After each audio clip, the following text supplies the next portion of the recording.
La Santísima Trinidad por San Hilario de Poitiers, libro 10, párrafos 15 al 29. Continúa la explicación del cuerpo de Cristo exento de las sensibilidades humanas. Número 15. Si el hombre Jesucristo comenzó su vida corporal con el mismo comienzo de nuestro cuerpo y alma, si no fuera Dios el autor inmediato de su propio cuerpo y alma, cuando fue formado en la semejanza y forma humana y nació hombre, entonces podemos suponer que sintió el dolor de nuestro cuerpo, pues por su comienzo una concepción como la nuestra tendría un cuerpo animado con un alma semejante a la nuestra. Pero si por su propia voluntad o carne de la Virgen y de igual manera por su propio acto unió un alma a ese cuerpo concebido, entonces la naturaleza de su sufrimiento debe haber correspondido con la naturaleza de su cuerpo y alma. Pues cuando se vació de sí mismo de la forma de Dios y recibió la forma de siervo, cuando el Hijo de Dios nació también Hijo de hombre sin perder su propio poder y conciencia, Dios la palabra formó el hombre perfecto que haya vivido. ¿Cómo fue que el Hijo de Dios nació Hijo de hombre? ¿Cómo recibió la forma de un siervo a menos que el hombre Jesucristo naciera perfecto? Es decir, Dios la palabra siendo capaz de sí mismo tomar carne de la Virgen y dar a esa carne un alma para la redención de nuestra alma y cuerpo, hecho en la forma de un siervo por la generación de ese cuerpo, el cual la Virgen concibió. Porque la Virgen concibió del Espíritu Santo solamente. Y aunque por su nacimiento en la carne ella suplió de sí misma ese elemento, el cual las mujeres siempre proveen para el esperma plantado en ellas, Jesucristo no fue formado por una concepción humana ordinaria. En su nacimiento, la causa es transmitida exclusivamente por el Espíritu Santo. Su madre realizó la misma parte como en toda concepción humana, pero por virtud de su origen, él nunca cesó de ser Dios. Número 16. Este misterio profundo y maravilloso de su tomar cuerpo humano, el Señor mismo revela en las palabras: ningún hombre ha subido al cielo, sino el que descendió del cielo, el Hijo del Hombre que está en el cielo. Juan 3:13. Descendió del cielo se refiere a su origen del Espíritu, es decir, a su engendramiento, pues aunque María contribuyó a su crecimiento en el vientre y nacimiento todo lo que era natural a su sexo, su cuerpo no se debe a ella su origen. La frase el Hijo del Hombre se refiere al nacimiento de la carne concebida en la Virgen, mientras la frase que está en el cielo implica el poder de su naturaleza eterna, una naturaleza infinita que no podía resistirse a los límites del cuerpo del cual era la fuente y comienzo. Por la virtud del Espíritu y el poder de Dios, la palabra, aunque habitaba en la forma de siervo, siempre estaba presente como Señor de todo, en y más allá del círculo de los cielos y la tierra. Así, Él descendió de los cielos y es el Hijo del Hombre, pero al mismo tiempo está en los cielos, pues la palabra hecha carne no cesó de ser la palabra. Siendo la palabra, Él está en el cielo. Como carne es el Hijo de Hombre. Como palabra hecha carne, al mismo tiempo viene del cielo y está en el cielo. Por el poder de la palabra, habitando eternamente sin cuerpo, estaba presente en el cielo que había dejado. A Él, a nadie más, la carne debe su origen. Así, la palabra hecha carne, aunque siendo carne, sin embargo, nunca cesó de ser palabra. Número 17. El apóstol escribe perfectamente este misterio del nacimiento inefable del cuerpo de Cristo. El primer hombre fue del polvo, el segundo del cielo. 1 Corintios 15:47. Cuando lo llama hombre, expresa su nacimiento de la Virgen, quien en el ejercicio de madre hizo la labor de su sexo con la concepción y nacimiento de la humanidad del Hijo del Hombre. Y cuando dice el segundo hombre del cielo, testifica su origen del Espíritu Santo, el cual vino sobre la Virgen, Lucas 1:35. Al ser hombre y del cielo, nació de la Virgen, la cual concibió del Espíritu Santo. Así habla el apóstol. Número 18. Otra vez, el Señor mismo revelando este misterio de su nacimiento cuando dice: yo soy el pan viviente que descendió del cielo. Si alguno comiere de este pan, vivirá para siempre. Juan 6:51. Llamándose a sí mismo el pan, pues Él es el origen de su propio cuerpo. Incluso Para que nadie piense que la palabra haya abandonado su naturaleza por la de la carne, dice que es su pan, ya que Él es el pan que descendió del cielo. Su cuerpo no puede ser entendido como un producto de una concepción humana cualquiera, porque se muestra que es del cielo. Su lenguaje respecto a su pan es una aserción que la palabra tomó cuerpo, pues agrega: a menos que coman la carne del Hijo del Hombre y beban su sangre, no tienen vida en ustedes. Juan 6:54. De aquí, el que es Hijo de Hombre descendió también como pan del cielo, por las palabras pan que descendió del cielo, y también por la frase carne y sangre del Hijo del Hombre. Debe ser entendido su tomar carne concebida del Espíritu Santo y nacida de la Virgen. Número 19. Siendo hombre con este cuerpo, Jesucristo es ambos Hijo de Dios e Hijo de Hombre, quien también se vació a sí mismo de la forma de Dios y recibió la forma de siervo. No hay un Hijo de Hombre y otro el Hijo de Dios. Tampoco hay uno en la forma de Dios y otro el hombre perfecto nacido en la forma de siervo. Como la naturaleza dada a los hombres por Dios, el autor de nuestro ser, el hombre nace con cuerpo y alma. De igual manera Jesucristo, por su propio poder, es Dios y hombre con carne y alma, poseyendo en sí mismo humanidad completa y divinidad completa. Número 20. Pero muchos, con la artimaña de los silogismos para comprobar sus herejías, están contentos con endulzar con error los oídos de los ingenuos y dicen que como el cuerpo y el alma de Adán pecaron, de igual manera el Señor debió haber tomado el cuerpo y el alma de Adán por medio de la Virgen, y que no fue el ser humano total que ella concibió del Espíritu Santo. Si ellos entendieran el misterio de la encarnación, estos hombres hubieran entendido el misterio que el Hijo del Hombre es también Hijo de Dios, como si en recibir tanto de la Virgen, Él recibiera de ella su alma también. Cada alma es el trabajo directo de Dios. Número 21. Con una vista miope que priva divinidad sustancial al unigénito Dios, quien es Dios, la palabra con Dios en el principio, ellos lo hacen simplemente una expresión de la voz de Dios. El Hijo se relaciona con Dios el Padre, dicen ellos, como las palabras del que habla. Tratan de meter en esta posición que Él no fue Dios, la palabra eterna, habitando en la forma de Dios, quien nació como Cristo, el hombre, cuya vida brota de un origen humano, no por el misterio de alguna concepción espiritual, y que no fue Dios, la palabra, haciéndose a sí mismo hombre por el nacimiento de la Virgen, sino la palabra de Dios habitando en Jesús como el espíritu de la profecía que habitó en los profetas. Ellos nos acusan diciendo que Cristo nació hombre con cuerpo y alma diferente del de nosotros, pero nosotros predicamos la palabra hecha carne, Cristo vaciándose a sí mismo de la forma de Dios y tomando la forma de un siervo perfecto de acuerdo a la naturaleza humana, nacido como hombre según nuestra semejanza, y que siendo Hijo verdadero de Dios, Él es, por tanto, verdadero Hijo de hombre. No es menos hombre porque nació de Dios, ni es menos Dios porque nació hombre. Número 22. Pero al haber asumido cuerpo de la Virgen, también Él asumió de sí mismo un alma, porque incluso en el nacimiento humano ordinario, el alma nunca se deriva de los padres. Si entonces la Virgen recibió de Dios la carne que concibió, mucho más cierto es que el alma de ese cuerpo también vino de Dios solamente.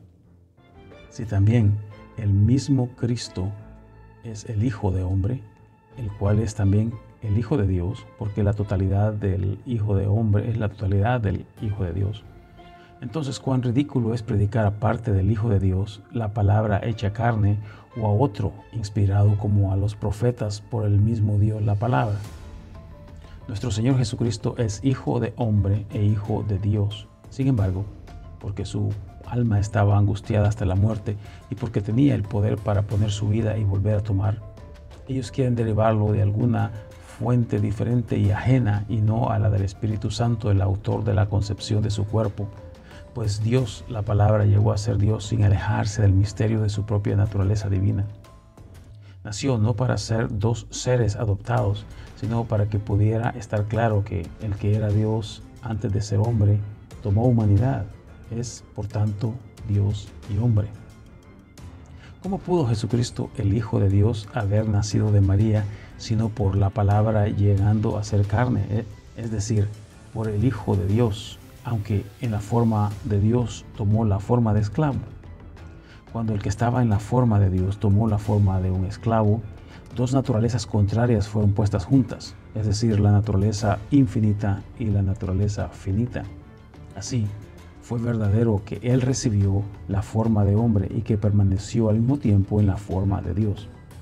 El uso de la palabra forma es para describir ambas naturalezas y nos compele a reconocer que Él realmente poseía ambas. Él está en la forma de siervo, quien está también en la forma de Dios.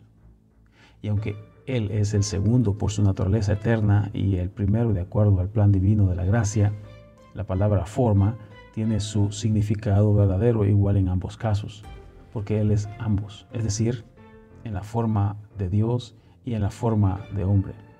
Así como tener la forma de siervo es ser hombre, también así la forma de Dios es ser Dios. Lo confesamos ser una persona, no por perder divinidad, sino por la generación de la carne, en la forma de Dios por su naturaleza divina y en la forma de hombre por su concepción del Espíritu Santo para tener la forma de hombre. Por eso, después de su nacimiento, su muerte y entierro, también resucitó. No podemos separarlo de sí mismo en todos estos misterios diversos, como para decir que ya no es Cristo, pues en la forma de siervo tenía también la forma de Dios. El que murió es el mismo que nació, el que resucitó es el mismo que murió. El que está en los cielos es el que resucitó y el que está en los cielos es el que descendió de los cielos. Número 23. Así, el hombre Jesucristo, unigénito Dios, como carne y como palabra, al mismo tiempo Hijo de hombre e Hijo de Dios, sin dejar de ser Dios, tomó su humanidad verdadera según la semejanza de nuestra humanidad. Pero cuando en esta humanidad fue golpeado o herido o atado o levantado en la cruz, sintió la fuerza del sufrimiento, pero sin dolor. Así, como un dardo pasa por el agua, o una flecha por el fuego, o una espada hiere el aire, también inflige todo lo que su naturaleza puede hacer. Atraviesa, hiere y lacera, pero todo esto no tiene efecto en lo que golpea, pues es contra el orden de la naturaleza el hacer un hoyo en el agua, o hendir en la llama, o herir el aire, aunque es propio del dardo hacer hoyos, hendir o herir. Así, nuestro Señor Jesucristo sufrió golpes, crucifixión y muerte, pero el sufrimiento que atacó el cuerpo del Señor, sin dejar de ser sufrimiento, no tuvo el efecto natural del sufrimiento. La violencia ejerció su función de castigo y el cuerpo de Cristo, por su virtud, recibió toda la violencia del castigo, pero sin conciencia de dolor. La verdad es, el cuerpo del Señor pudo haber sido capaz de sentir dolor como nuestra naturaleza, si nuestros cuerpos poseyeran el poder de alardear en el agua, caminar sobre las olas sin hundirse, si pudiéramos pasar a través de los sólidos y las puertas cerradas no fueran un obstáculo para nosotros.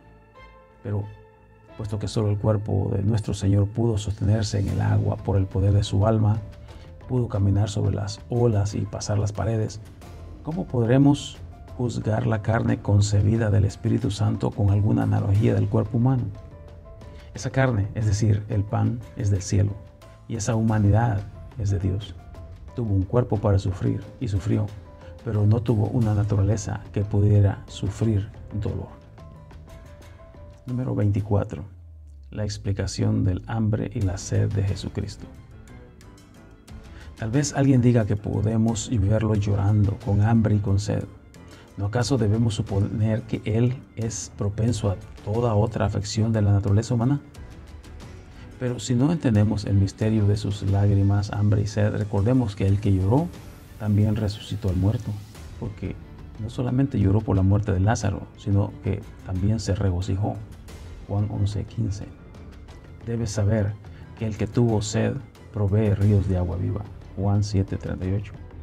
Y por tanto, no pudo estar seco por sed, si era capaz de dar agua al sediento.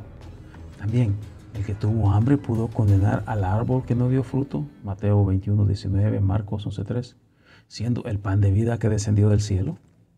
Pero, ¿cómo pudo su naturaleza ser dominada por el hambre si condenó al árbol con su sola palabra?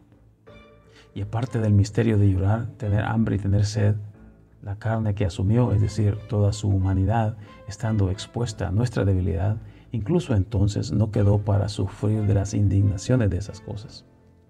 Su llorar no fue para sí mismo, su sed no necesitaba agua para calmarla, Su hambre no necesitaba comida para sostenerse.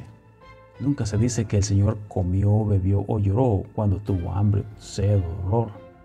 Se conformó a los hábitos del cuerpo para probar la realidad de su propio cuerpo, para satisfacer las costumbres de la naturaleza humana al hacer tal como hace nuestra naturaleza.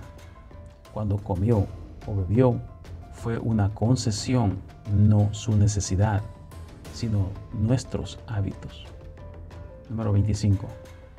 Cristo, de hecho, tuvo un cuerpo, pero único, digno de su origen. No llegó a existir por alguna pasión de concepción humana, vino en la forma de nuestro cuerpo por un acto de su propio poder. Llevó nuestra humanidad colectiva en la forma de un siervo, pero era libre de pecado e imperfecciones del cuerpo humano para que pudiéramos estar en él, porque él nació de la Virgen y sin embargo nuestros pecados con sus consecuencias no podían estar en él, porque él es la fuente de su propia humanidad, nacido como hombre, pero sin los defectos de la concepción humana. Este misterio de su nacimiento, el apóstol sostiene y demuestra cuando dice que se humilló a sí mismo tomando forma de siervo, hecho semejante al hombre y estando en la forma de un hombre. Filipenses 2:7. Es decir, al tomar la forma de un siervo, él nació en la forma de un hombre y en ello fue hecho semejante a un hombre en la forma de un hombre. La apariencia y realidad de su cuerpo testificó su humanidad, pero aunque hecho en la forma de hombre, nunca conoció el pecado. Su concepción fue en semejanza de nuestra naturaleza, no en posesión de nuestras faltas. Y para evitar que las palabras tomó la forma de un siervo puedan ser entendidas de un nacimiento natural, el apóstol agrega, hecho en semejanza de un hombre, en la forma de un hombre. La verdad de su nacimiento es así prevenida de sugerir los defectos de nuestra naturaleza débil, pues la forma de un siervo implica la realidad de su nacimiento y en la forma de hombre la semejanza con nuestra naturaleza. Él nació de sí mismo por la Virgen y tuvo la semejanza de nuestro cuerpo de pecado, tal como el apóstol testifica en su carta a los romanos cuando dice, pues lo que la ley no podía hacer por ser débil por la carne, Dios enviando a su Hijo en semejanza de carne de pecado, condenó al pecado en la carne. Romanos 8:3. No estaba en la forma de un hombre, sino en la forma como de un hombre. Tampoco su carne era de pecado, sino que tenía la semejanza de la carne de pecado. Así, la forma de la carne implica la verdad de su nacimiento y la semejanza de la carne de pecado lo remueve de las imperfecciones de las debilidades humanas causadas por el pecado. Así, el hombre Jesucristo nació verdaderamente hombre y era completamente un hombre. Por su lado divino, nunca dejó de ser Cristo. Desde entonces, Jesucristo era hombre, se sometió como hombre a un nacimiento humano, pero como Cristo era libre de las debilidades de nuestra raza degenerada. Número 26. La fe del apóstol nos prepara para entender este misterio cuando testifica que Jesucristo estaba en la forma como de un hombre y fue enviado en la semejanza de carne de pecado, pues al estar en la forma de un hombre, Él está en la forma de un siervo, pero no en las imperfecciones de la naturaleza de un siervo. Y estando en la semejanza de carne de pecado, la palabra, el verbo, es ciertamente carne, pero está en la semejanza de la carne de pecado y no la carne de pecado en sí misma.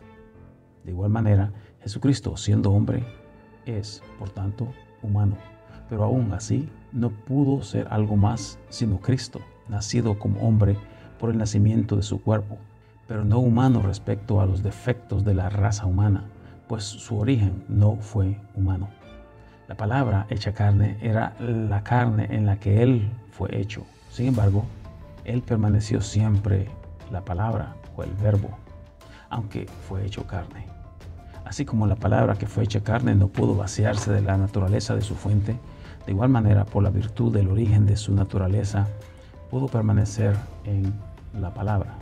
Pero al mismo tiempo debemos creer que la palabra es esa carne en la que Él fue hecho. Siempre, sin embargo, con la precaución que cuando habitó entre nosotros, La carne no era la palabra, sino que era la carne de la palabra habitando en la carne. Aunque hemos probado esto, todavía veremos si en todo el sufrimiento que sufrió podemos en algún lugar detectar en nuestro Señor la debilidad del dolor corporal. Pospondremos por el momento la discusión de los pasajes de donde los herejes atribuyen temor y dolor a nuestro Señor. Ahora, volvamos a los hechos mismos, pues sus palabras no pueden significar temor si sus acciones muestran confianza y seguridad. Número 27. La ilógica de atribuir necesidades humanas a Cristo. ¿Supones, hereje, que el Señor de la Gloria temió sufrir?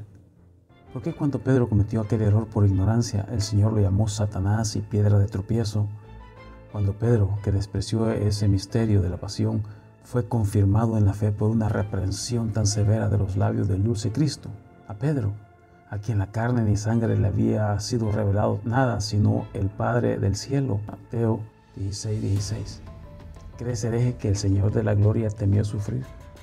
¿Por qué cuando Pedro cometió ese error por ignorancia lo llamó Satanás y piedra de tropiezo?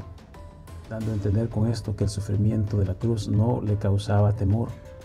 ¿Qué esperanza fantasma persigues cuando niegas que Cristo es Dios y le atribuyes miedo al sufrimiento? ¿Tuvo miedo quien salió al encuentro de las bandas armadas de sus captores? ¿Debilidad en su cuerpo, ante cuyo acercamiento los perseguidores tambalearon y rompieron sus filas y cayeron postrados, incapaces de soportar su majestad mientras él se ofrecía a sus cadenas? ¿Qué debilidad podría cautivar su cuerpo cuya naturaleza tenía tal poder? Número 28. Pero quizás ustedes digan que él temía los dolores de las heridas. Digan entonces, ¿cuál terror tenía de la amenaza de los clavos, cuando con sus dedos restaura el oído que fue cortado? Ustedes que aseguran debilidad en el Señor, expliquen esta obra de poder al momento cuando su carne estaba débil y sufriente. Pedro sacó su espada y cortó la oreja. El siervo del sumo sacerdote separó su oreja colgando. ¿Cómo fue la carne del oído restaurada por el toque de Cristo y la sangre brotando y la herida dejada por la espada filosa cuando el cuerpo estuvo mutilado? ¿De dónde sale el oído que no estaba ahí? ¿De dónde viene lo que no existía antes? ¿De dónde fue restaurado lo que se necesitaba? La mano del Señor, que creó un nuevo oído, tuvo dolor de los clavos. Él quitó a otro el dolor de la herida. ¿Sintió él mismo el dolor? Restauró la carne cortada. ¿Gemía por las heridas en su carne? Y si el cuerpo de Cristo tuvo esa virtud, ¿nos atreveremos a alegar debilidad en su naturaleza, cuya fuerza natural pudo retroceder todas las debilidades naturales del hombre? Número 29. Pero quizás en la perversidad desviada y perversa de estos impíos, ellos infieran su debilidad del hecho que su alma estaba angustiada hasta la muerte. Mateo 26:38. No es tiempo todavía de acusarte, hereje, por mal entender el pasaje. Al presente, solo te preguntaré, ¿por qué olvidas que cuando Judas salió para entregarlo, el Señor dijo, ahora el Hijo del Hombre es glorificado? Juan 13:3. Si el sufrimiento lo iba a glorificar, ¿cómo pudo el temor del sufrimiento haberlo puesto en angustia? ¿Cómo? A menos que tuviera problemas mentales, que él temía al sufrimiento cuando el sufrimiento lo iba a glorificar.